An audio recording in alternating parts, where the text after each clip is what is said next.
పరీక్షించడానికి నారాయణుడు వస్తాడు. ఒకప్పుడు డొక్కా సీతమ్మ గారు ఎంత అన్నదానం చేసేదో మహాతల్లి.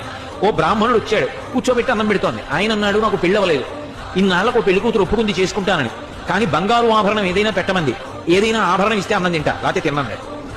అప్పటికే అన్నదానానికి ఆవిడ ఒంటి మీద నగలన్నీ వెళ్ళిపోయి ఒక్క కంటుంది. ఆవిడ భర్త వంక చూసి కంటి ఇచ్చేస్తానంది. ఆయన పక్కకి రమ్మనన్నాడు, అన్నీ అయిపోయాయే, ఆ కంటె ఒకటే ఉంది. ధూర్త బ్రాహ్మణుడు అన్నం పెడితే బంగారం అడుగుతున్నాడు, ఇవ్వకు, తిరగబోతే పోతాడన్న. తప్పు. అతిథి విష్ణు స్వరూపం, అభ్యాగతి స్వయం విష్ణు. కాబట్టి ఆయనకి అన్నం పెట్టినప్పుడు బంగారం ఇచ్చేస్తాను. ఏమవుతుంది, పెళ్లి చేసుకుంటాడు, మంచిదేగా. కంటె ఒంటి మీద ఉంటే ఏమవుతుంది, శాశ్వతమా? పుణ్యం శాశ్వతం, ఇస్తానంది, నీ ఇష్టం. కంటె తీసిచ్చింది.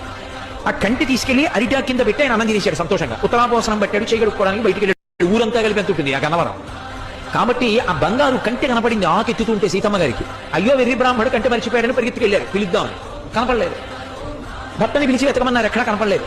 అయ్య బ్రాహ్మణుడు ఇంత కంటెడిగాడు వెళ్ళిపోయాడని పడుకుని నిద్రపోయారు. ఆవిడకి కలలో శ్రీ మహావిష్ణువు కనపడ్డారు.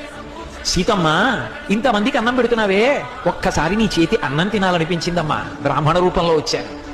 అభ్యాగతిని కదూ, పరీక్షించాలని కంటే అడిగాను, ఇచ్చేశావమ్మా. చాలు తల్లి, మురిసిపోయాను, నీ ఒంటి మీద నగలైపోయాయని బెంగ పెట్టుకుంటున్నావా? ఇంతకింత బంగారం నేను ఇస్తాలే అమ్మా. ఆవిడ లేచి భర్తకి చెప్పింది కళ. ఎప్పుడు దున్నే పొలమే. ఆయన పొలానికి వెళ్ళారు. సాయంకాలం వచ్చేసే ముందు ఏదో గొప్పతో అవుతున్నారు. కంగుల శబ్దం వచ్చింది. కొంచెం మట్టి తీసి చూశారు. ప్రదోష వేళ బిందె కనపడింది.